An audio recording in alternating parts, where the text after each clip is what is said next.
Minsan napapatanong ka sa sarili mo, ano bang kulang? Ano bang mali sa akin? Yung binigay ko naman lahat pero bakit parang hindi pa rin sapat?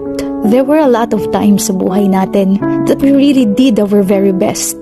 Nagmahal tayo ng totoo, nagbigay tayo ng buong puso, yung halos kaluluwa mo, ibigay mo kasi mahal mo yung tao. Pero after everything, hindi ka pa rin pala sapat. Hindi pa rin siya kontento. Ang hirap, no? Hindi mo alam kailan ka ba talaga sasapat para sa ibang tao. Ano ba talagang kailangan para makontento? You keep on asking yourself, anong mali sa akin? When all you do is be at your best always. Ito yung tanong na kahit siguro pa ulit-ulit nating itanong ay hindi masasagot. Hindi natin alam bakit may mga taong kaya pa rin tayong iwan, pagpalit, kahit araw-araw binibigay mo yung best. Kahit halos wala ka nang maibigay, gagawan mo pa rin ng paraan. Sisikapin mo pa rin iparamdam ang pagmamahal.